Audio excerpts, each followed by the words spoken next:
Matthieu, chapitre 13. Parabole de Jésus-Christ.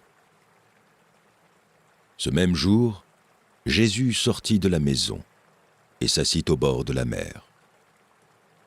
Une grande foule s'étant assemblée auprès de lui, il monta dans une barque et il s'assit. Toute la foule se tenait sur le rivage.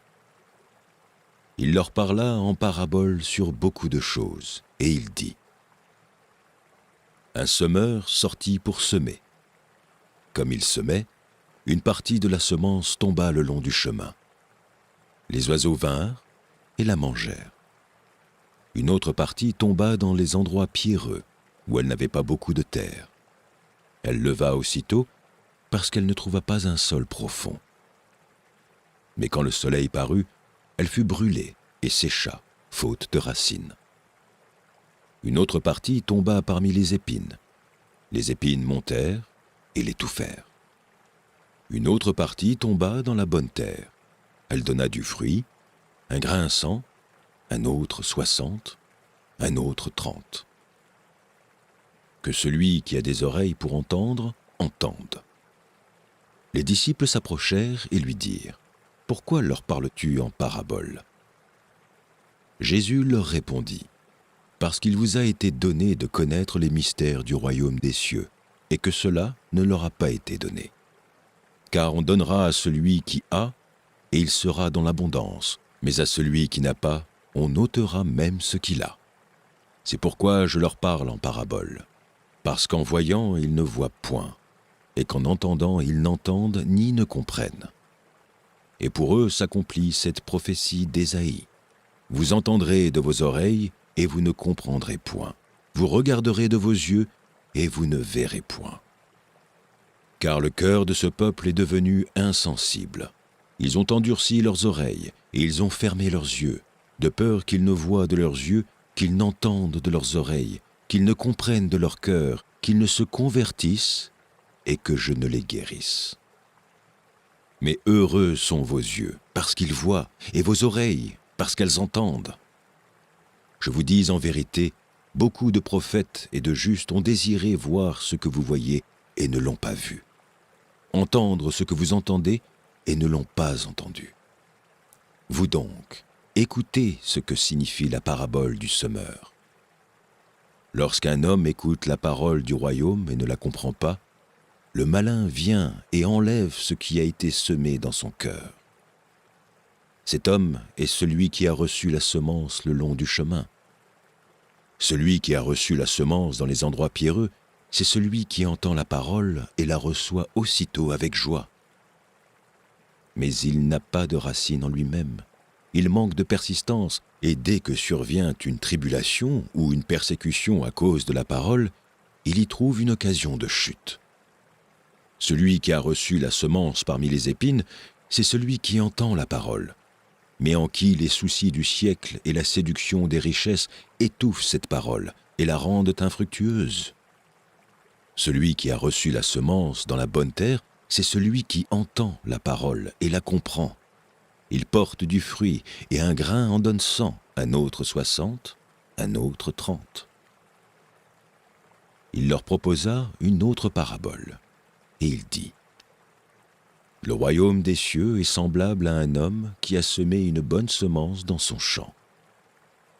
Mais pendant que les gens dormaient, son ennemi vint, sema de l'ivraie parmi le blé et s'en alla. Lorsque l'herbe eut poussé et donné du fruit, l'ivraie parut aussi.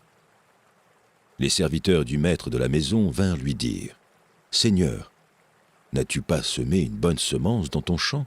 D'où vient donc qu'il y a de l'ivraie ? Il leur répondit : C'est un ennemi qui a fait cela. Et les serviteurs lui dirent : Veux-tu que nous allions l'arracher ?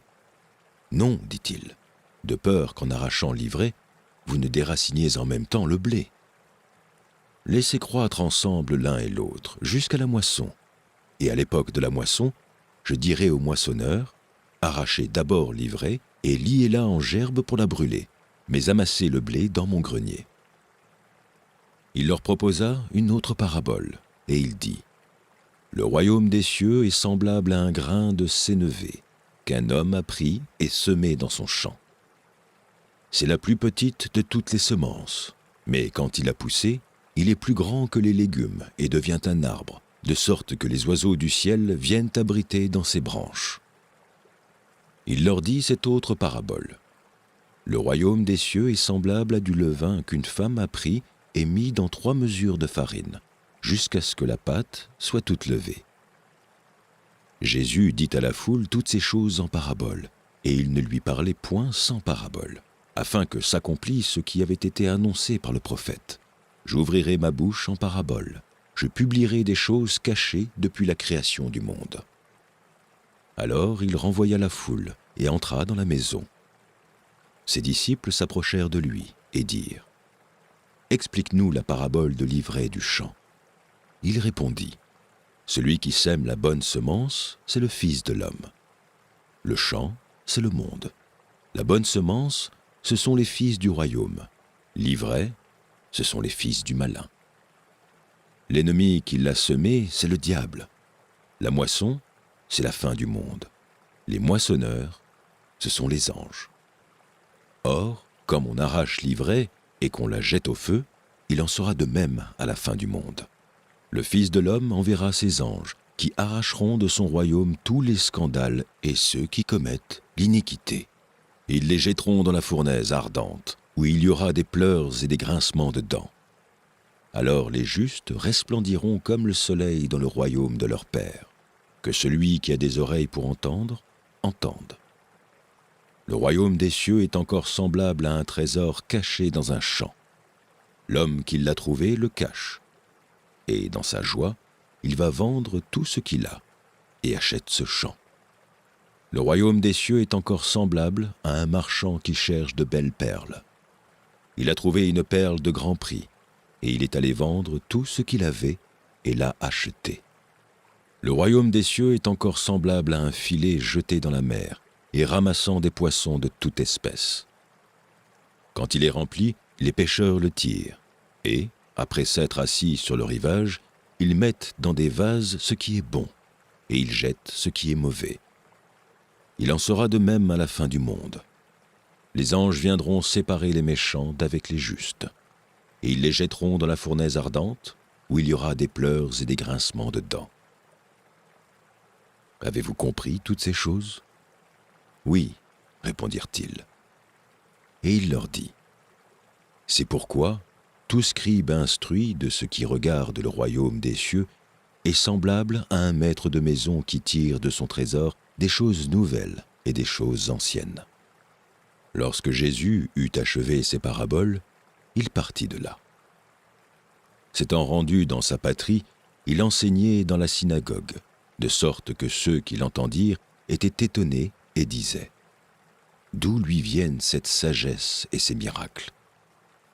N'est-ce pas le fils du charpentier ? N'est-ce pas Marie qui est sa mère ?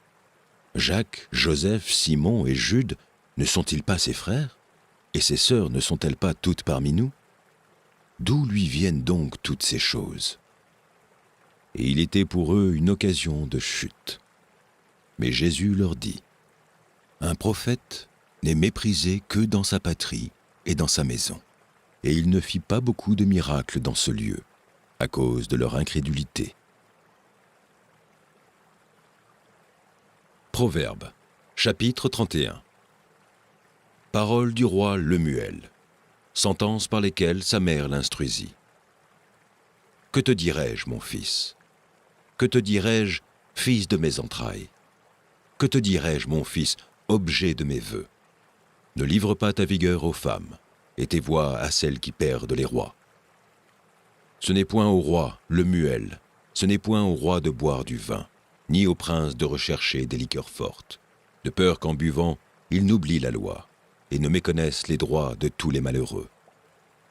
Donnez des liqueurs fortes à celui qui périt, et du vin à celui qui a l'amertume dans l'âme.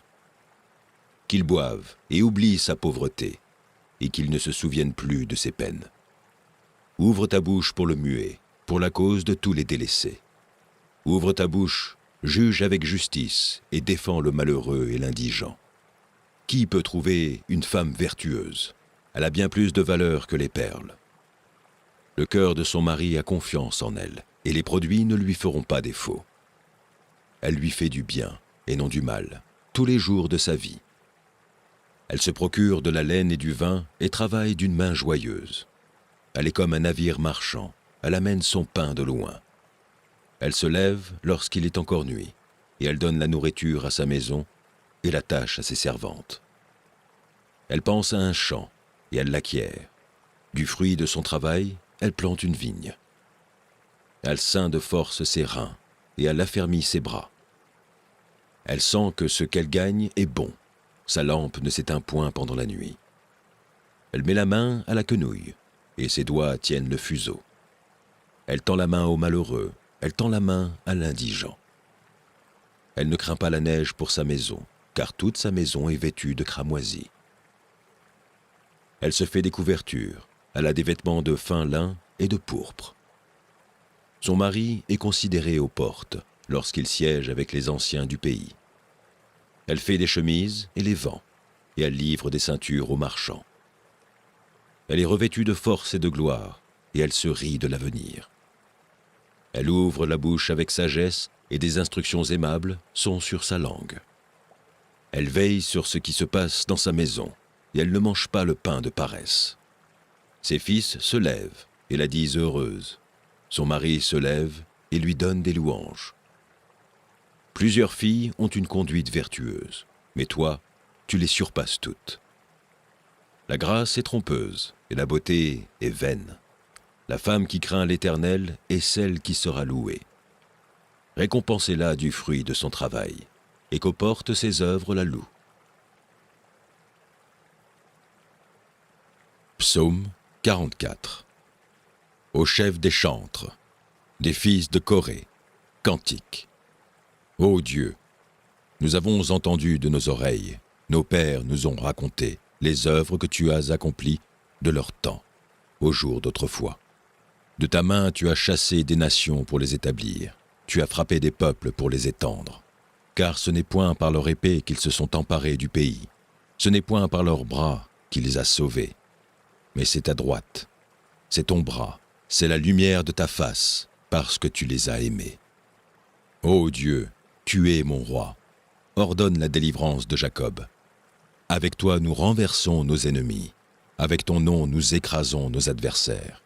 Car ce n'est pas en mon arc que je me confie, ce n'est pas mon épée qui me sauvera, mais c'est toi qui nous délivres de nos ennemis et qui confonds ceux qui nous haïssent.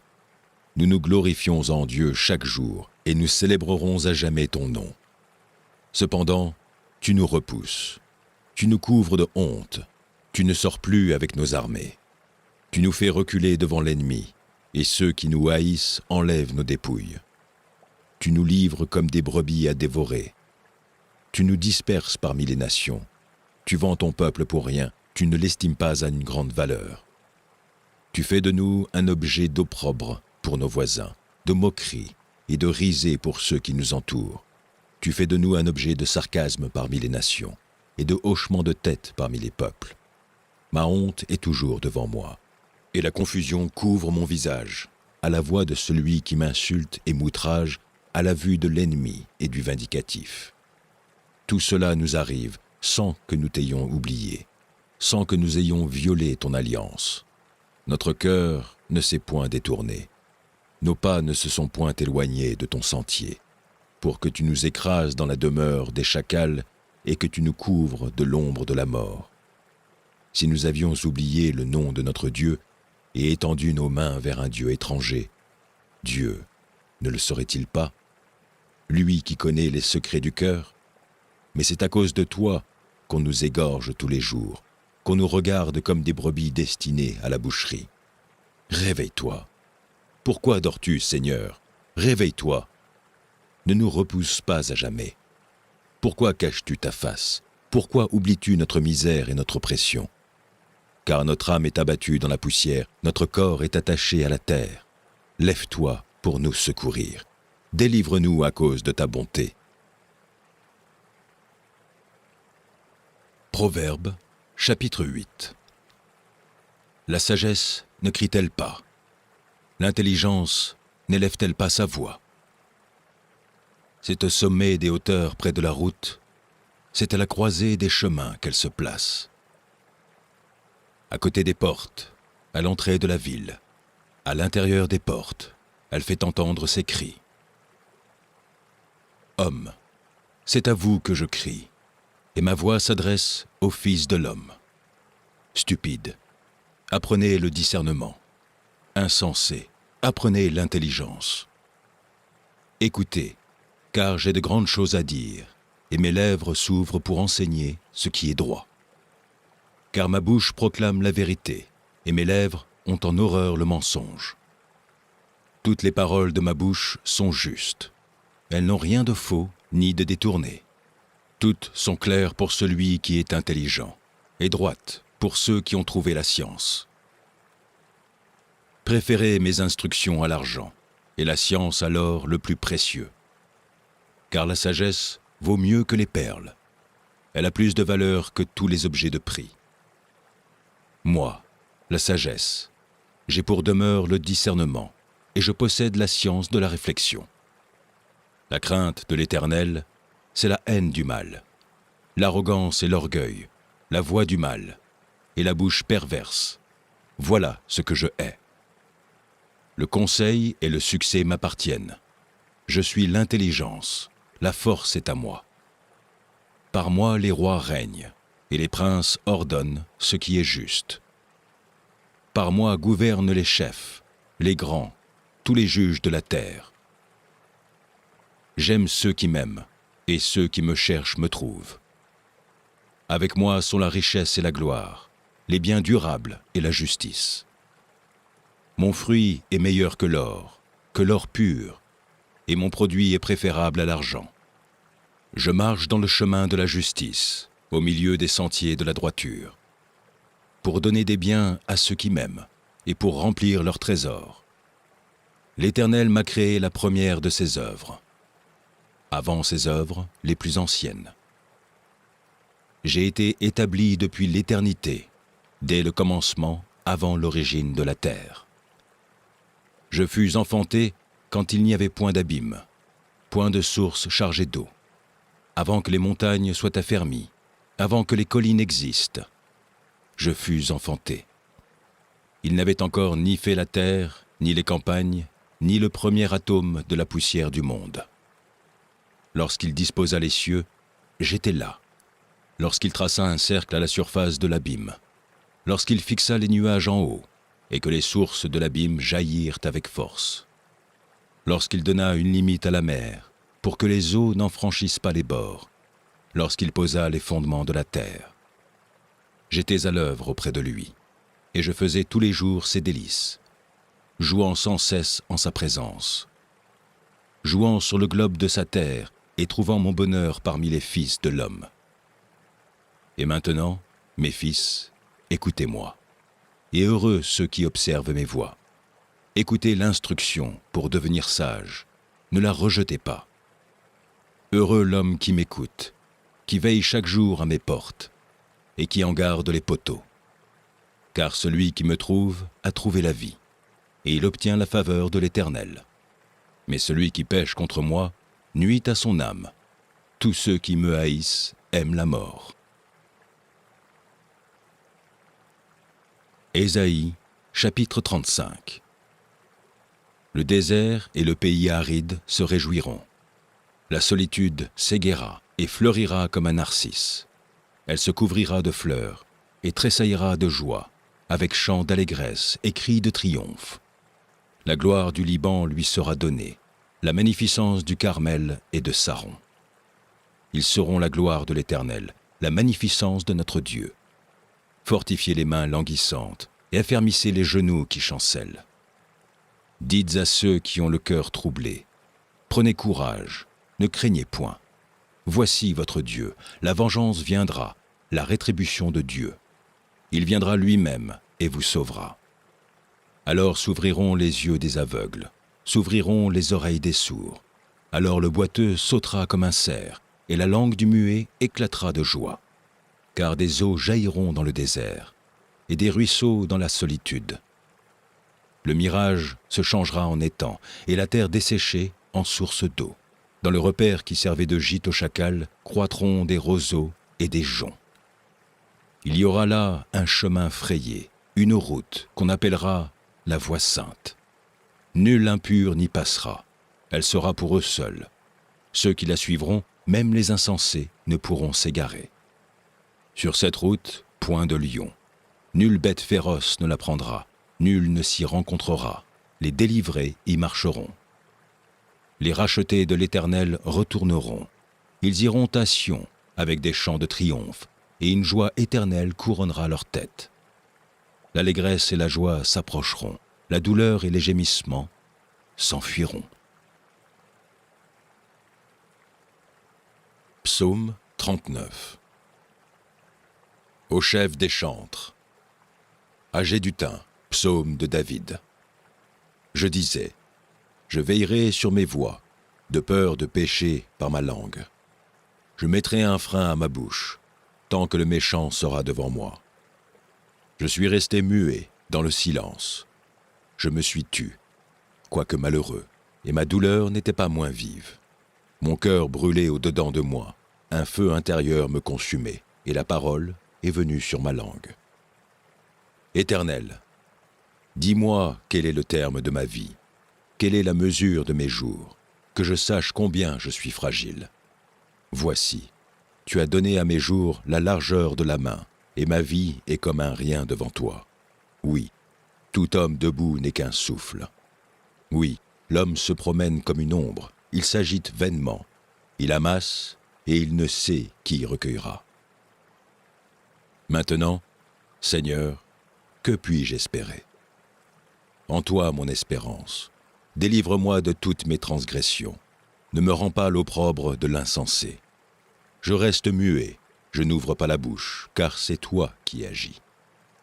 Détourne de moi tes coups, je succombe sous les attaques de ta main. Tu châties l'homme en le punissant de son iniquité, tu détruis comme la teigne ce qu'il a de plus cher. Oui, tout homme est un souffle. Écoute ma prière, Éternel, et prête l'oreille à mes cris. Ne sois pas insensible à mes larmes, car je suis un étranger chez toi, un habitant, tout comme mes pères. Détourne de moi le regard et laisse-moi respirer, avant que je ne m'en aille et que je ne sois plus. Proverbe, chapitre 10. Proverbe de Salomon. Un fils sage fait la joie d'un père, et un fils insensé le chagrin de sa mère. Les trésors de la méchanceté ne profitent pas, et la justice délivre de la mort. L'Éternel ne laisse pas le juste souffrir de la faim, mais il repousse l'avidité des méchants. Celui qui agit d'une main lâche s'appauvrit, mais la main des diligents enrichit. Celui qui amasse pendant l'été est un fils prudent. Celui qui dort pendant la moisson est un fils qui fait honte. Il y a des bénédictions sur la tête du juste, mais la violence couvre la bouche des méchants. La mémoire du juste est en bénédiction, mais le nom des méchants tombe en pourriture. Celui qui est sage de cœur reçoit les préceptes, mais celui qui est insensé des lèvres court à sa perte. Celui qui marche dans l'intégrité marche avec assurance, mais celui qui prend des voies tortueuses sera découvert. Celui qui cligne des yeux est une cause de chagrin, et celui qui est insensé des lèvres court à sa perte. La bouche du juste est une source de vie, mais la violence couvre la bouche des méchants. La haine excite des querelles, mais l'amour couvre toutes les fautes. Sur les lèvres de l'homme intelligent se trouve la sagesse, mais la verge est pour le dos de celui qui est dépourvu de sens. Les sages tiennent la science en réserve, mais la bouche de l'insensé est une ruine prochaine. La fortune est pour le riche une ville forte. La ruine des misérables, c'est leur pauvreté. L'œuvre du juste est pour la vie, le gain du méchant est pour le péché. Celui qui se souvient de la correction prend le chemin de la vie, mais celui qui oublie la réprimande s'égare. Celui qui dissimule la haine a des lèvres menteuses, et celui qui répand la calomnie est un insensé. Celui qui parle beaucoup ne manque pas de péché, mais celui qui retient ses lèvres est un homme prudent. La langue du juste est un argent de choix, le cœur des méchants est peu de choses. Les lèvres du juste dirigent beaucoup d'hommes, et les insensés meurent par défaut de raison. C'est la bénédiction de l'Éternel qui enrichit, et il ne la fait suivre d'aucun chagrin. Commettre le crime paraît un jeu à l'insensé, mais la sagesse appartient à l'homme intelligent. Ce que redoute le méchant, c'est ce qui lui arrive, et ce que désirent les justes leur est accordé. Comme passe le tourbillon, ainsi disparaît le méchant. Mais le juste a des fondements éternels. Ce que le vinaigre est aux dents et la fumée aux yeux, tel est le paresseux pour celui qui l'envoie. La crainte de l'Éternel augmente les jours, mais les années des méchants sont abrégées. L'attente des justes n'est que joie, mais l'espérance des méchants périra. La voie de l'Éternel est un rempart pour l'intégrité, mais elle est une ruine pour ceux qui font le mal. Le juste ne chancellera jamais, mais les méchants n'habiteront pas le pays. La bouche du juste produit la sagesse, mais la langue perverse sera retranchée. Les lèvres du juste connaissent la grâce, et la bouche des méchants, la perversité. Psaume 47. Au chef des chantres, des fils de Corée, psaume. Vous tous, peuple, battez des mains, poussez vers Dieu des cris de joie, car l'Éternel, le Très-Haut, est redoutable. Il est un grand roi sur toute la terre. Il nous assujettit des peuples, il met des nations sous nos pieds. Il nous choisit notre héritage, la gloire de Jacob qu'il aime. Dieu monte au milieu des cris de triomphe. L'Éternel s'avance au son de la trompette. Chantez à Dieu, chantez. Chantez à notre roi, chantez. Car Dieu est roi de toute la terre. Chantez un cantique. Dieu règne sur les nations. Dieu a pour siège son saint trône. Les princes des peuples se réunissent au peuple du Dieu d'Abraham, car à Dieu sont les boucliers de la terre. Il est souverainement élevé. Jacques, chapitre 4. D'où viennent les luttes, et d'où viennent les querelles parmi vous? N'est-ce pas de vos passions qui combattent dans vos membres? Vous convoitez, et vous ne possédez pas. Vous êtes meurtrier et envieux, et vous ne pouvez pas obtenir.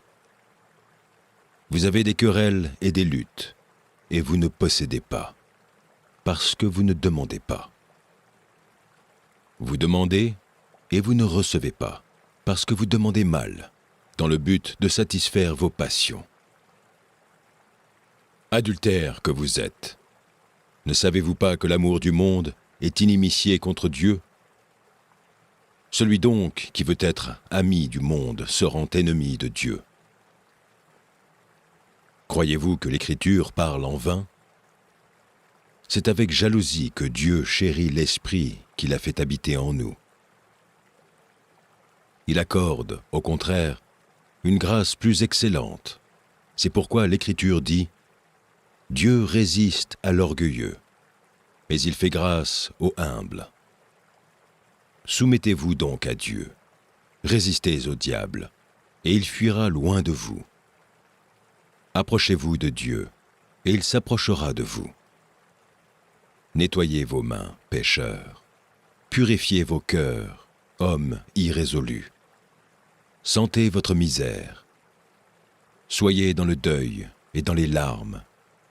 Que votre rire se change en deuil et votre joie en tristesse. Humiliez-vous devant le Seigneur, et il vous élèvera. Ne parlez point mal les uns des autres, frères. Celui qui parle mal d'un frère ou qui juge son frère, parle mal de la loi et juge la loi. Or, si tu juges la loi, tu n'es pas observateur de la loi, mais tu en es juge. Un seul est législateur et juge. C'est celui qui peut sauver et perdre. Mais toi, qui es-tu, qui juge le prochain? À vous maintenant, qui dites: aujourd'hui ou demain nous irons dans telle ville, Nous y passerons 1 année, nous trafiquerons et nous gagnerons. Vous qui ne savez pas ce qui arrivera demain. Car qu'est-ce votre vie? Vous êtes une vapeur qui paraît pour un peu de temps et qui ensuite disparaît. Vous devriez dire au contraire, « Si Dieu le veut, nous vivrons et nous ferons ceci ou cela. » Mais maintenant, vous vous glorifiez dans vos pensées orgueilleuses. C'est chose mauvaise que de se glorifier de la sorte. Celui donc qui sait faire ce qui est bien et qui ne le fait pas, commet un péché. Proverbes, chapitre 16. Les projets que forme le cœur dépendent de l'homme, mais la réponse que donne la bouche vient de l'Éternel. Toutes les voies de l'homme sont pures à ses yeux, mais celui qui pèse les esprits, c'est l'Éternel. Recommande à l'Éternel tes œuvres, et tes projets réussiront. L'Éternel a tout fait pour un but, même le méchant pour le jour du malheur. Tout cœur hautain est en abomination à l'Éternel.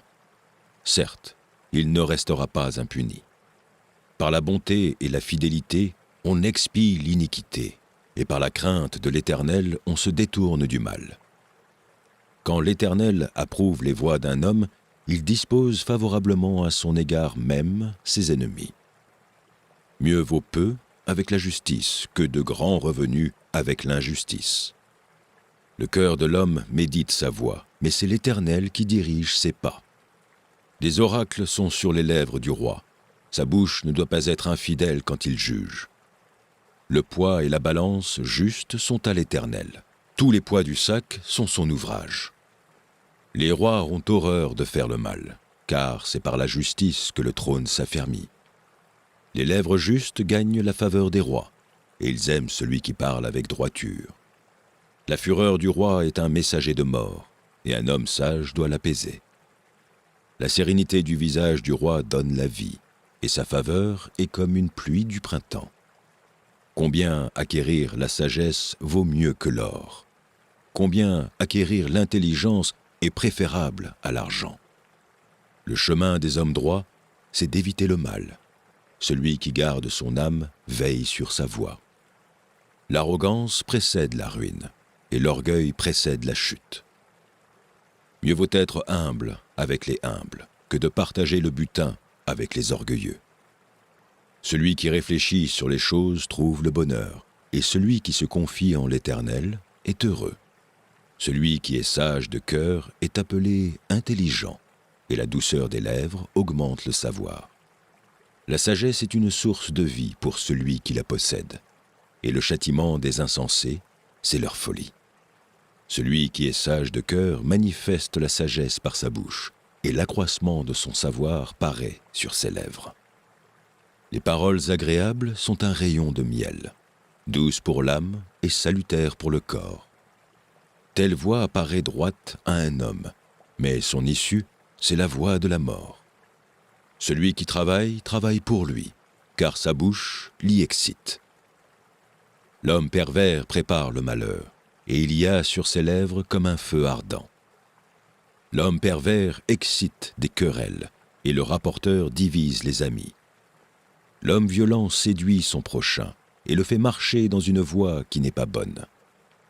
Celui qui ferme les yeux pour se livrer à des pensées perverses, celui qui se mord les lèvres a déjà consommé le mal. Les cheveux blancs sont une couronne d'honneur. C'est dans le chemin de la justice qu'on la trouve. Celui qui est lent à la colère vaut mieux qu'un héros, et celui qui est maître de lui-même que celui qui prend des villes. On jette le sort dans le pan de la robe, mais toute décision vient de l'Éternel. Psaume 40. Au chef des chantres, de David, psaume. J'avais mis en l'Éternel mon espérance, et il s'est incliné vers moi, il a écouté mes cris.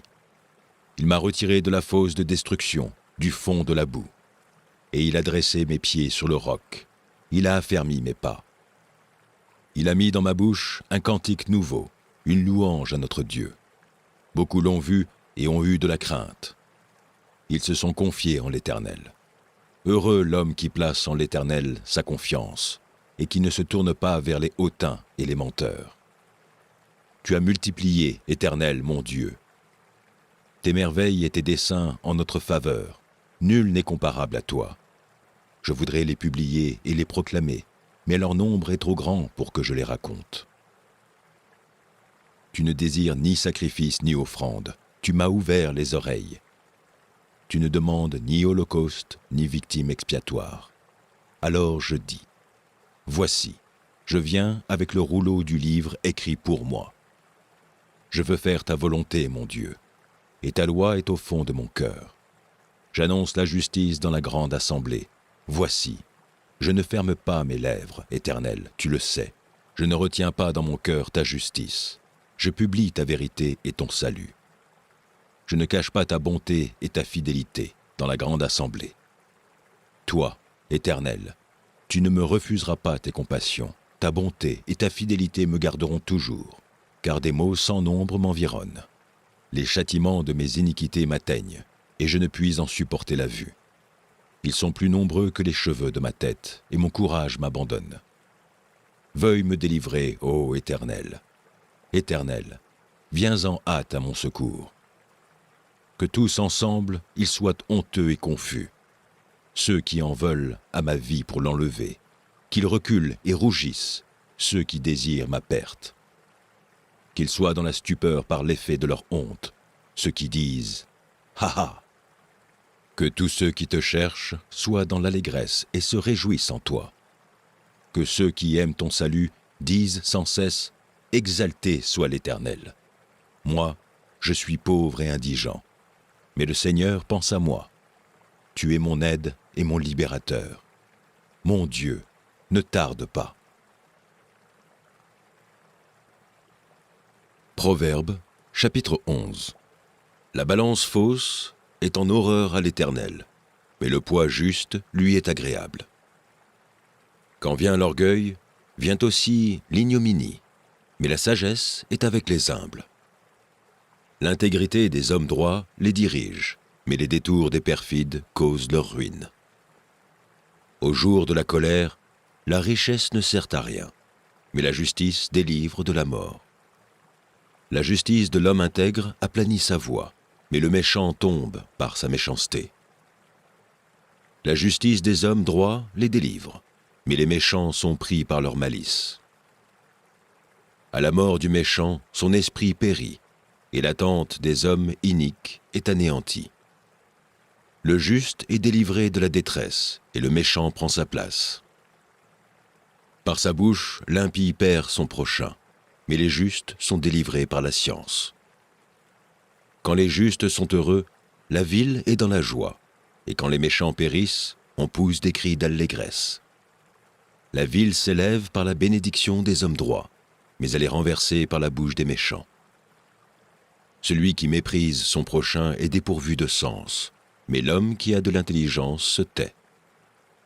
Celui qui répand la calomnie dévoile les secrets, mais celui qui a l'esprit fidèle les garde. Quand la prudence fait défaut, le peuple tombe, et le salut est dans le grand nombre des conseillers. Celui qui cautionne autrui s'en trouve mal, mais celui qui craint de s'engager est en sécurité. Une femme qui a de la grâce obtient la gloire, et ceux qui ont de la force obtiennent la richesse. L'homme bon fait du bien à son âme, mais l'homme cruel trouble sa propre chair. Le méchant fait un gain trompeur, mais celui qui sème la justice a un salaire véritable. Ainsi la justice conduit à la vie, mais celui qui poursuit le mal trouve la mort. Ceux qui ont le cœur pervers sont en abomination à l'Éternel, mais ceux dont la voie est intègre lui sont agréables. Certes, le méchant ne restera pas impuni, mais la postérité des justes sera sauvée. Un anneau d'or au nez d'un pourceau, c'est une femme belle et dépourvue de sens. Le désir des justes, c'est seulement le bien. L'attente des méchants, c'est la fureur.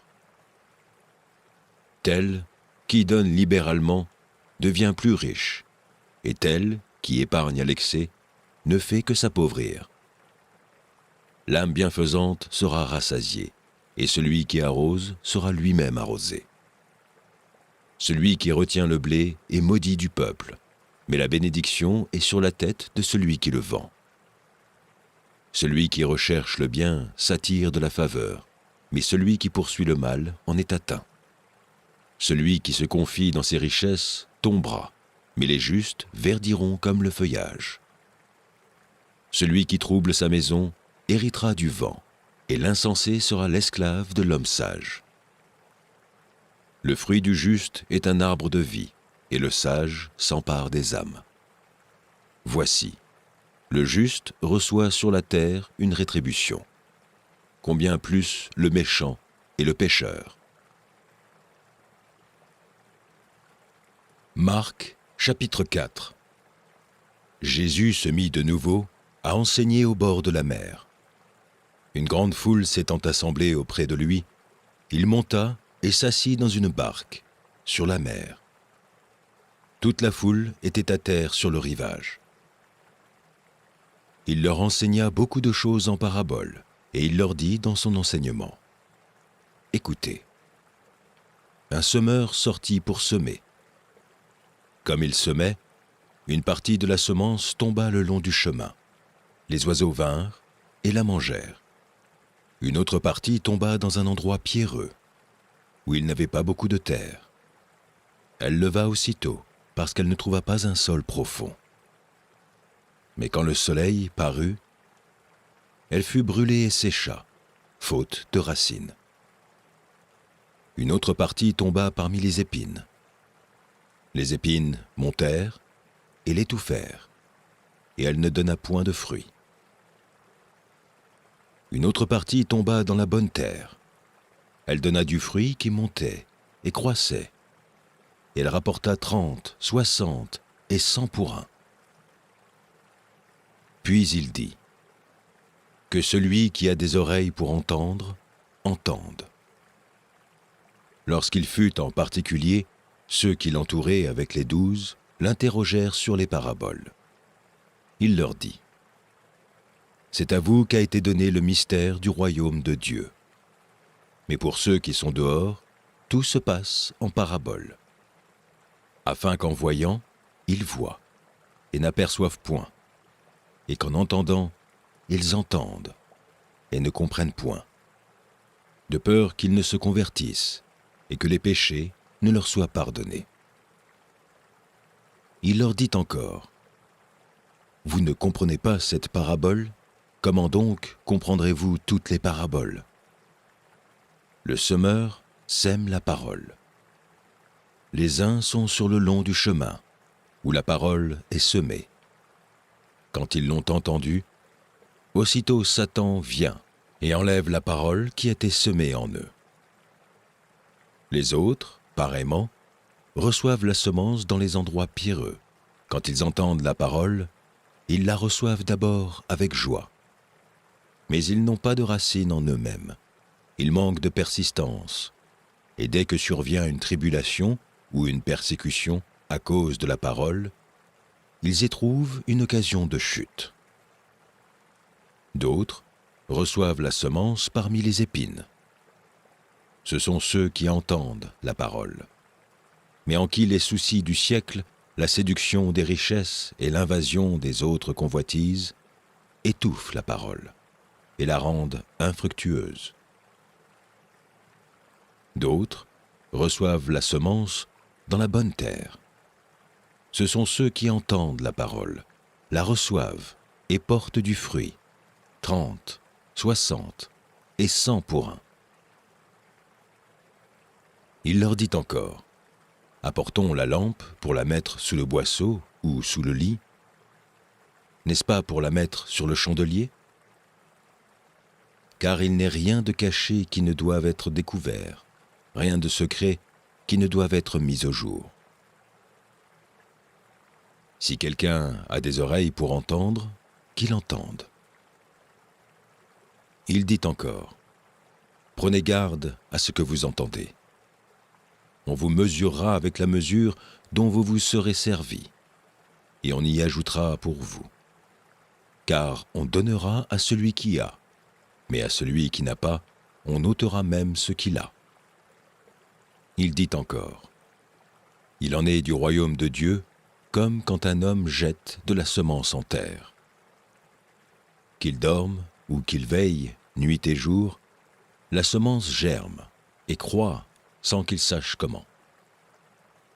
La terre produit d'elle-même d'abord l'herbe, puis l'épi, puis le grain, tout formé dans l'épi. Et dès que le fruit est mûr, on y met la faucille, car la moisson est là. » Il dit encore, « À quoi comparerons-nous le royaume de Dieu, ou par quelle parabole le représenterons-nous ? Il est semblable à un grain de sénévé, qui, lorsqu'on le sème en terre, est la plus petite de toutes les semences qui sont sur la terre.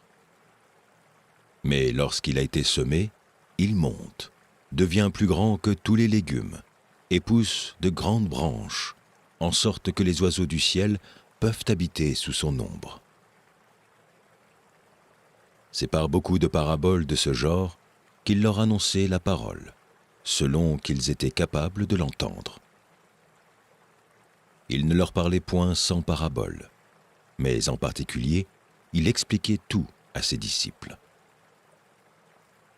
Ce même jour, sur le soir, Jésus leur dit, « Passons à l'autre bord. » Après avoir renvoyé la foule, ils l'emmenèrent dans la barque où il se trouvait. Il y avait aussi d'autres barques avec lui. Il s'éleva un grand tourbillon, et les flots se jetaient dans la barque, au point qu'elle se remplissait déjà. Et lui, il dormait à la poupe sur le coussin. Ils le réveillèrent et lui dirent, « Maître, ne t'inquiètes-tu pas de ce que nous périssons ?» S'étant réveillé, il menaça le vent et dit à la mer, « Silence, tais-toi !» Et le vent cessa, et il y eut un grand calme. Puis il leur dit, « Pourquoi avez-vous ainsi peur ? Comment n'avez-vous point de foi ?» Ils furent saisis d'une grande frayeur, et ils se disent les uns aux autres, « Quel est donc celui-ci, à qui obéissent même le vent et la mer ?» Psaume 48. Cantique. Psaume des fils de Corée. L'Éternel est grand. Il est l'objet de toutes les louanges, dans la ville de notre Dieu, sur sa montagne sainte. Belle est la colline, joie de toute la terre, la montagne de Sion. Le côté septentrional, c'est la ville du grand roi. Dieu, dans ses palais, est connu pour une haute retraite. Car voici, les rois s'étaient concertés. Ils n'ont fait que passer ensemble. Ils ont regardé, tout stupéfaits, ils ont eu peur et ont pris la fuite. Là, un tremblement les a saisis, comme la douleur d'une femme qui accouche. Ils ont été chassés comme par le vent d'Orient, qui brise les navires de Tarsis. Ce que nous avions entendu dire, nous l'avons vu dans la ville de l'Éternel, des armées, dans la ville de notre Dieu. Dieu la fera subsister à toujours. Ô Dieu, nous pensons à ta bonté, au milieu de ton temple. Comme ton nom, ô Dieu, ta louange retentit jusqu'aux extrémités de la terre. Ta droite est pleine de justice. La montagne de Sion se réjouit. Les filles de Juda sont dans l'allégresse à cause de tes jugements. Parcourez Sion, parcourez-en l'enceinte, comptez ses tours. Observez son rempart, examinez ses palais, pour le raconter à la génération future. Voilà le Dieu qui est notre Dieu éternellement et à jamais. Il sera notre guide jusqu'à la mort. Ésaïe, chapitre 58. Crie à plein gosier, ne te retiens pas. Élève ta voix comme une trompette et annonce à mon peuple ses iniquités, à la maison de Jacob ses péchés. Tous les jours ils me cherchent, ils veulent connaître mes voies. Comme une nation qui aurait pratiqué la justice et n'aurait pas abandonné la loi de son Dieu. Ils me demandent des arrêts de justice, ils désirent l'approche de Dieu. Que nous sert de jeûner, si tu ne le vois pas, de mortifier notre âme si tu n'y as point égard. Voici, le jour de votre jeûne, vous vous livrez à vos penchants, et vous traitez durement tous vos mercenaires. Voici, vous jeûnez pour disputer et vous querellez, pour frapper méchamment du poing. Vous ne jeûnez pas comme le veut ce jour, pour que votre voix soit entendue en haut. Est-ce là le jeûne auquel je prends plaisir, un jour où l'homme humilie son âme, courber la tête comme un jonc et se coucher sur le sac et la cendre? Est-ce là ce que tu appelleras un jeûne, un jour agréable à l'Éternel? Voici le jeûne auquel je prends plaisir. Détache les chaînes de la méchanceté, dénoue les liens de la servitude, renvoie libres les opprimés, et que l'on rompe toute espèce de joug. Partage ton pain avec celui qui a faim, et fais entrer dans ta maison les malheureux sans asile. Si tu vois un homme nu, couvre-le, et ne te détourne pas de ton semblable. Alors ta lumière poindra comme l'aurore, et ta guérison germera promptement. Ta justice marchera devant toi, et la gloire de l'Éternel t'accompagnera. Alors tu appelleras, et l'Éternel répondra. Tu crieras, et il dira, « Me voici ». Si tu éloignes du milieu de toi le joug, les gestes menaçants et les discours injurieux, si tu donnes ta propre subsistance à celui qui a faim, si tu rassasies l'âme indigente, ta lumière se lèvera sans obscurité, et tes ténèbres seront comme le midi. L'Éternel sera toujours ton guide. Il rassasiera ton âme dans les lieux arides, et il redonnera de la vigueur à tes membres. Tu seras comme un jardin arrosé, comme une source dont les eaux ne tarissent pas. Les tiens rebâtiront sur d'anciennes ruines. Tu relèveras des fondements antiques. On t'appellera réparateur des brèches, celui qui restaure les chemins, qui rend le pays habitable. Si tu retiens ton pied pendant le sabbat, pour ne pas faire ta volonté en mon saint jour, si tu fais du sabbat tes délices, pour sanctifier l'Éternel en le glorifiant, et si tu l'honores en ne suivant point tes voies, en ne te livrant pas à tes penchants et à de vains discours, alors tu mettras ton plaisir en l'Éternel, et je te ferai monter sur les hauteurs du pays. Je te ferai jouir de l'héritage de Jacob, ton père, car la bouche de l'Éternel a parlé. Proverbe, chapitre 19.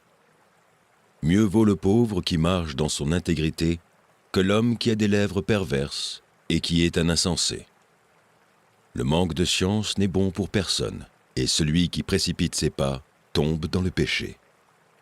La folie de l'homme pervertit sa voix, et c'est contre l'Éternel que son cœur s'irrite. La richesse procure un grand nombre d'amis, mais le pauvre est séparé de son ami. Le faux témoin ne restera pas impuni, et celui qui dit des mensonges n'échappera pas. Beaucoup de gens flattent l'homme généreux, et tous sont les amis de celui qui fait des présents. Tous les frères du pauvre le haïssent.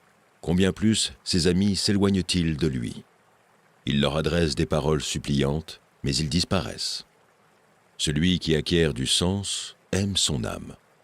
Celui qui garde l'intelligence trouve le bonheur. Le faux témoin ne restera pas impuni, et celui qui dit des mensonges périra. Il ne sied pas à un insensé de vivre dans les délices, combien moins à un esclave de dominer sur des princes. L'homme qui a de la sagesse est lent à la colère, et il met sa gloire à oublier les offenses. La colère du roi est comme le rugissement d'un lion, et sa faveur est comme la rosée sur l'herbe. Un fils insensé est une calamité pour son père, et les querelles d'une femme sont une gouttière sans fin. On peut hériter de ses pères une maison et des richesses, mais une femme intelligente est un don de l'Éternel. La paroisse fait tomber dans l'assoupissement, et l'âme nonchalante éprouve la faim. Celui qui garde ce qui est commandé garde son âme. Celui qui ne veille pas sur sa voie mourra. Celui qui a pitié du pauvre prête à l'Éternel, qui lui rendra selon son œuvre. Châtie ton fils, car il y a encore de l'espérance, mais ne désire point le faire mourir. Celui que la colère emporte doit en subir la peine, car si tu le libères, tu devras y revenir. Écoute les conseils et reçois l'instruction, afin que tu sois sage dans la suite de ta vie. Il y a dans le cœur de l'homme beaucoup de projets, mais c'est le dessein de l'Éternel qui s'accomplit. Ce qui fait le charme d'un homme, c'est sa bonté, et mieux vaut un pauvre qu'un menteur. La crainte de l'Éternel mène à la vie, et l'on passe la nuit rassasié, sans être revisité par le malheur. Le paresseux plonge sa main dans le plat, et il ne la ramène pas à sa bouche. Frappe le moqueur, et le sot deviendra sage. Reprend l'homme intelligent, et il comprendra la science. Celui qui ruine son père et qui met en fuite sa mère est un fils qui fait honte et qui fait rougir. Cesse, mon fils, d'écouter l'instruction, si c'est pour t'éloigner des paroles de la science. Un témoin pervers se moque de la justice, et la bouche des méchants dévore l'iniquité. Les châtiments sont prêts pour les moqueurs, et les... They say love is worth holding on to, but no one tells you how to let go. When the one you love the most is the one you have to lose.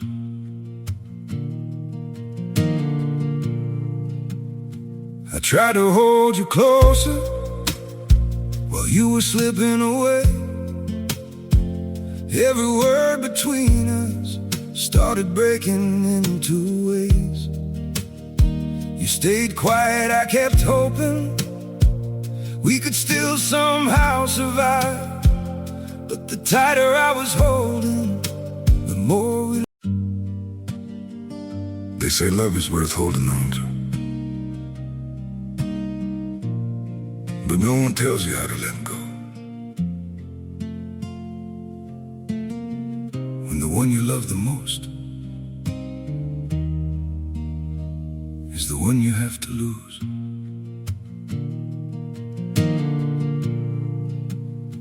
I tried to hold you closer while you were slipping away. Every word between us started breaking into ways. You stayed quiet, I kept hoping we could still somehow survive. But the tighter I was holding, the more we... They say love is worth holding on to, but no one tells you how to let go. When the one you love the most is the one you have to lose.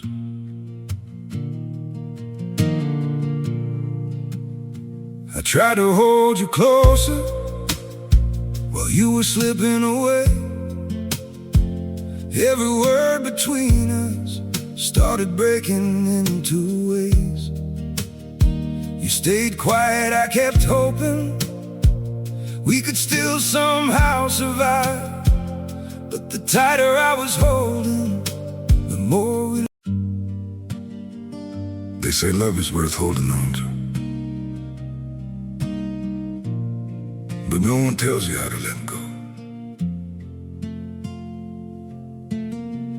When the one you love the most is the one you have to lose.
coup pour le dos des insensés. Psaume 26 de David. Rends-moi justice, Éternel, car je marche dans l'intégrité. Je me confie en l'Éternel, je ne chancelle pas. Sonde-moi, Éternel, éprouve-moi. Fais passer au creuset mes reins et mon cœur. Car ta grâce est devant mes yeux, et je marche dans ta vérité. Je ne m'assieds pas avec les hommes faux. Je ne vais pas avec les gens dissimulés. Je hais l'assemblée de ceux qui font le mal. Je ne m'assieds pas avec les méchants. Je lave mes mains dans l'innocence, et je vais autour de ton autel, ô Éternel, pour éclater en action de grâce et raconter toutes tes merveilles. Éternel, j'aime le séjour de ta maison, le lieu où ta gloire habite. N'enlève pas mon âme avec les pécheurs, ma vie avec les hommes de sang, dont les mains sont criminelles et la droite pleine de présents. Moi, je marche dans l'intégrité. Délivre-moi et aie pitié de moi. Mon pied est ferme dans la droiture. Je bénirai l'Éternel dans les assemblées.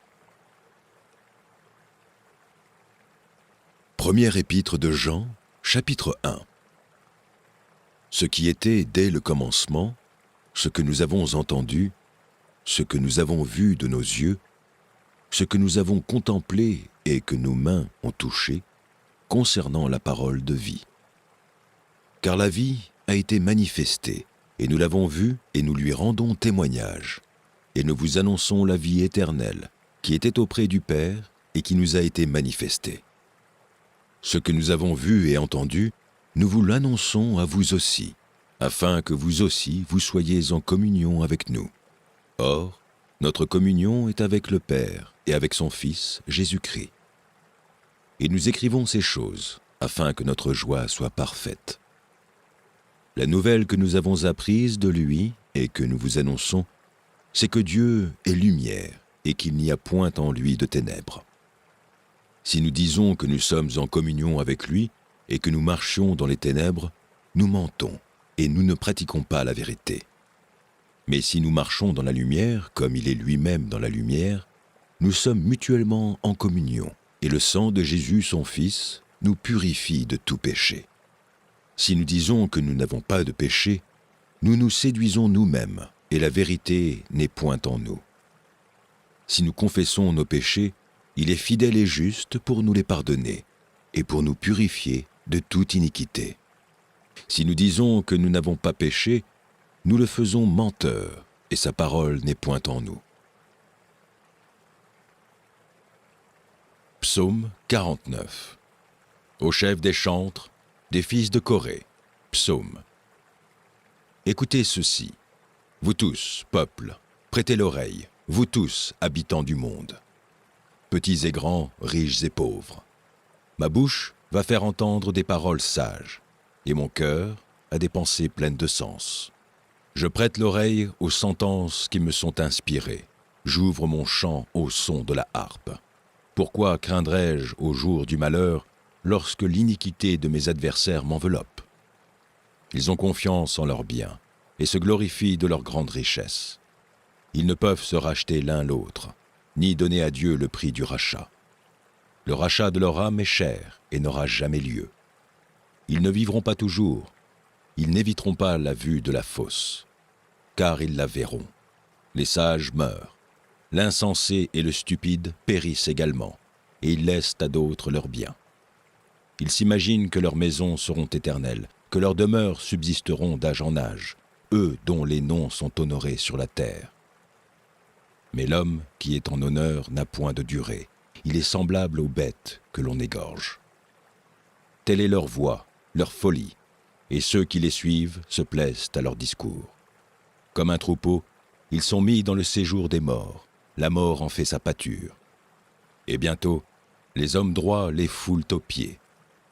Leur beauté s'évanouit, le séjour des morts est leur demeure. Mais Dieu sauvera mon âme du séjour des morts, car il me prendra sous sa protection. Ne sois pas dans la crainte parce qu'un homme s'enrichit, parce que les trésors de sa maison se multiplient, car il n'emporte rien en mourant. ses trésors ne descendent point après lui. Il aura beau s'estimer heureux pendant sa vie, on aura beau te louer des jouissances que tu te donnes, tu iras néanmoins au séjour de tes pères, qui jamais ne reverront la lumière. L'homme qui est en honneur et qui n'a pas d'intelligence est semblable aux bêtes que l'on égorge. Psaume 29. Psaume de David, fils de Dieu. Rendez à l'Éternel gloire et honneur. Rendez à l'Éternel gloire pour son nom. Prosternez-vous devant l'Éternel, avec des ornements sacrés. La voix de l'Éternel retentit sur les eaux. Le Dieu de gloire fait gronder le tonnerre. L'Éternel est sur les grandes eaux. La voix de l'Éternel est puissante. La voix de l'Éternel est majestueuse. La voix de l'Éternel brise les cèdres. L'Éternel brise les cèdres du Liban. Il les fait bondir comme des veaux, et le Liban et le Sirion comme de jeunes buffles. La voix de l'Éternel fait jaillir des flammes de feu. La voix de l'Éternel fait trembler le désert. L'Éternel fait trembler le désert de Kadès. La voix de l'Éternel fait enfanter les biches. Elle dépouille les forêts. Dans son palais, tout s'écrie « Gloire ». L'Éternel était sur son trône lors du déluge. L'Éternel, sur son trône, règne éternellement. L'Éternel donne la force à son peuple. L'Éternel bénit son peuple et le rend heureux. Marc, chapitre 12. Jésus se mit ensuite à leur parler en parabole. Un homme planta une vigne. Il l'entoura d'une haie, creusa un pressoir et bâtit une tour. Puis il afferma à des vignerons et quitta le pays. Au temps de la récolte, il envoya un serviteur vers les vignerons pour recevoir d'eux une part du produit de la vigne. S'étant saisis de lui, ils le battirent et le renvoyèrent à vide. Il envoya de nouveau vers eux un autre visiteur. Ils le frappèrent à la tête et l'outragèrent. Il en envoya un troisième, qu'ils tuèrent, puis plusieurs autres qu'ils battirent ou tuèrent. Il avait encore un fils bien-aimé. Il l'envoya vers eux le dernier en disant « Ils auront du respect pour mon fils. » Mais ces vignerons dirent entre eux « Voici l'héritier, venez, tuons-le, et l'héritage sera à nous. » Et ils se saisissèrent de lui, le tuèrent et le jetèrent hors de la vigne. Maintenant, que fera le maître de la vigne? Il viendra, fera périr les vignerons, et il donnera la vigne à d'autres. N'avez-vous pas lu cette parole de l'Écriture? La pierre qu'ont rejetée ceux qui bâtissaient est devenue la principale de l'angle. C'est par la volonté du Seigneur qu'elle l'est devenue. Et c'est un prodige à nos yeux? Ils cherchaient à se saisir de lui, mais ils craignaient la foule. Ils avaient compris que c'était pour eux que Jésus avait dit cette parabole, et ils le quittèrent et s'en allèrent. Ils envoyèrent auprès de Jésus quelques-uns des pharisiens et des hérodiens, afin de le surprendre par ses propres paroles. Et ils vinrent lui dire « Maître, nous savons que tu es vrai, et que tu ne t'inquiètes de personne, car tu ne regardes pas à l'apparence des hommes, et tu les enseignes de la voie de Dieu selon la vérité. Est-il permis ou non de payer le tribut à César? Devons-nous payer ou ne pas payer? » Jésus, connaissant leur hypocrisie, leur répondit « Pourquoi me tentez-vous? Apportez-moi un denier, afin que je le voie. » Ils en apportèrent un. Et Jésus leur demanda « De qui sont cette effigie et cette inscription? » « De César, lui répondirent-ils. Alors il leur dit « Rendez à César ce qui est à César, et à Dieu ce qui est à Dieu. » Et ils furent à son égard dans l'étonnement. Les Sadducéens, qui disent qu'il n'y a point de résurrection, vinrent auprès de Jésus et lui firent cette question. « Maître, voici ce que Moïse nous a prescrit.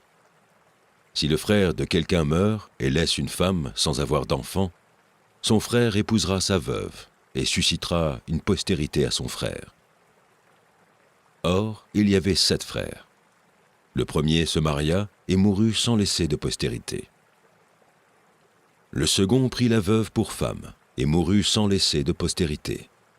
Il en fut de même du troisième, et aucun des 7 ne laissa de postérité. Après eux tous, la femme mourut aussi. À la résurrection, duquel d'entre eux sera-t-elle la femme? Car les 7 l'ont eue pour femme. Jésus leur répondit, « N'êtes-vous pas dans l'erreur parce que vous ne comprenez ni les Écritures ni la puissance de Dieu? Car à la résurrection des morts, les hommes ne prendront point de femme, ni les femmes de mari, mais ils seront comme les anges dans les cieux. Pour ce qui est de la résurrection des morts, n'avez-vous pas lu dans le livre de Moïse ce que Dieu lui dit à propos du buisson? Je suis le Dieu d'Abraham, le Dieu d'Isaac et le Dieu de Jacob. Dieu n'est pas Dieu des morts, mais des vivants. Vous êtes grandement dans l'erreur. » Un des scribes qui les avait entendus discuter, sachant que Jésus avait bien répondu aux Sadducéens, s'approcha et lui demanda « Quel est le premier de tous les commandements ?» Jésus répondit « Voici le premier. Écoute, Israël, le Seigneur, notre Dieu, est l'unique Seigneur. Et tu aimeras le Seigneur, ton Dieu, de tout ton cœur, de toute ton âme, de toute ta pensée et de toute ta force. Voici le second. Tu aimeras ton prochain comme toi-même.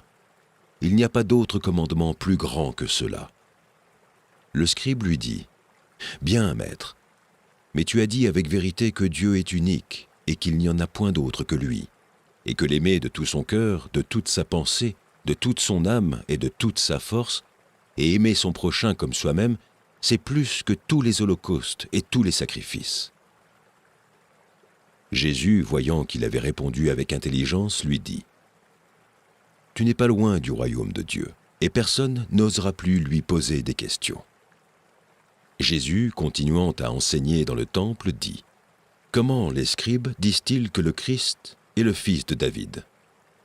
David lui-même, animé par l'Esprit Saint, a dit, « Le Seigneur a dit à mon Seigneur, « Assieds-toi à ma droite, jusqu'à ce que je fasse de tes ennemis ton marchepied. » David lui-même l'appelle Seigneur. Comment donc est-il son fils? Et une grande foule l'écoutait avec plaisir. Il leur disait dans son enseignement, « Gardez-vous des scribes, qui aiment à se prononcer en robe longue et à être salués dans les places publiques, qui recherchent les premiers sièges dans les synagogues et les premières places dans les festins, qui dévorent les maisons des veuves et qui font pour l'apparence de longues prières. Ils seront jugés plus sévèrement. » Jésus, s'étant assis vis-à-vis du tronc, regardait comment la foule y mettait de l'argent. Plusieurs riches mettaient beaucoup. Il vint aussi une pauvre veuve. Elle y mit 2 petites pièces, faisant un quart de sou. Alors Jésus, ayant appelé ses disciples, leur dit, « Je vous le dis en vérité, cette pauvre veuve a donné plus qu'aucun de ceux qui ont mis dans le tronc. Car tous ont mis de leur superflu, mais elle a mis de son nécessaire, tout ce qu'elle possédait, tout ce qu'elle avait pour vivre. » Apocalypse, chapitre 4. Après cela, je regarderai, et voici, une porte était ouverte dans le ciel. La première voix que j'avais entendue, comme le son d'une trompette, et qui me parlait, dit, « Monte ici, et je te ferai voir ce qui doit arriver dans la suite. » Aussitôt, je fus ravi en esprit. Et voici, il y avait un trône dans le ciel, et sur ce trône, quelqu'un était assis. Celui qui était assis avait l'aspect d'une pierre de jaspe et de sardoine. Et le trône était environné d'un arc-en-ciel semblable à de l'émeraude. Autour du trône, je vis 24 trônes, et sur ces trônes, 24 vieillards assis, revêtus de vêtements blancs, et sur leurs têtes des couronnes d'or. Du trône sortent des éclairs, des voix et des tonnerres. Devant le trône brûlent 7 lampes ardentes, qui sont les 7 esprits de Dieu. Il y a encore devant le trône comme une mer de verre, semblable à du cristal. Au milieu du trône et autour du trône, il y a 4 êtres vivants remplis d'yeux devant et derrière. Le premier être vivant est semblable à un lion. Le second être vivant est semblable à un veau. Le troisième être vivant a la face d'un homme. Et le quatrième être vivant est semblable à un aigle qui vole. Les 4 êtres vivants ont chacun 6 ailes, et ils sont remplis d'yeux tout autour et au-dedans. Ils ne cessent de dire jour et nuit, « Saint, Saint, Saint est le Seigneur Dieu, le Tout-Puissant, qui était, qui est et qui vient. » Quand les êtres vivants rendent gloire et honneur et action de grâce à celui qui est assis sur le trône, à celui qui vit au siècle des siècles, les 24 vieillards se prosternent devant lui, celui qui est assis sur le trône, et ils adorent celui qui vit au siècle des siècles.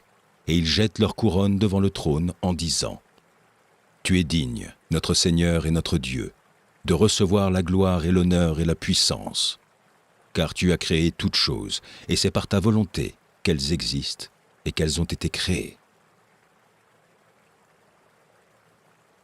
Proverbes, chapitre 26. Comme la neige en été et la pluie pendant la moisson, ainsi la gloire ne convient pas à un insensé. Comme l'oiseau s'échappe, comme l'hirondelle s'envole, ainsi la malédiction sans cause n'a point d'effet. Le fouet est pour le cheval, le mors pour l'âne et la verge pour le dos des insensés. Ne réponds pas à l'insensé selon sa folie, de peur que tu ne lui ressembles toi-même. Réponds à l'insensé selon sa folie, afin qu'il ne se regarde pas comme sage. Il se coupe les pieds, il boit l'injustice, celui qui donne des messages à un insensé. Comme les jambes du boiteux sont faibles, ainsi est une sentence dans la bouche des insensés. C'est attacher une pierre à la fronde que d'accorder des honneurs à un insensé. Comme une épine qui se dresse dans la main d'un homme ivre, ainsi est une sentence dans la bouche des insensés. Comme un archer qui blesse tout le monde, ainsi est celui qui prend à gage les insensés et les premiers venus. Comme un chien qui retourne à ce qu'il a vomi, ainsi est un insensé qui revient à sa folie. Si tu vois un homme qui se croit sage, il y a plus à espérer d'un insensé que de lui. Le paresseux dit « Il y a un lion sur le chemin, il y a un lion dans les rues. La porte tourne ses gonds et le paresseux sur son lit. » Le paresseux plonge sa main dans le plat et il trouve pénible de la ramener à sa bouche. Le paresseux se croit plus sage que 7 hommes qui répondent avec bon sens. Comme celui qui saisit un chien par les oreilles, ainsi est un passant qui s'irrite pour une querelle où il n'a que faire. Comme un furieux qui lance des flammes, des flèches et la mort, ainsi est un homme qui trompe son prochain et qui dit « N'est-ce pas pour plaisanter ?» Faute de bois, le feu s'éteint. Et quand il n'y a point de rapporteur, la querelle s'apaise. Le charbon produit un brasier, et le bois du feu. Ainsi un homme querelleur échauffe une dispute. Les paroles du rapporteur sont comme des friandises, elles descendent jusqu'au fond des entrailles.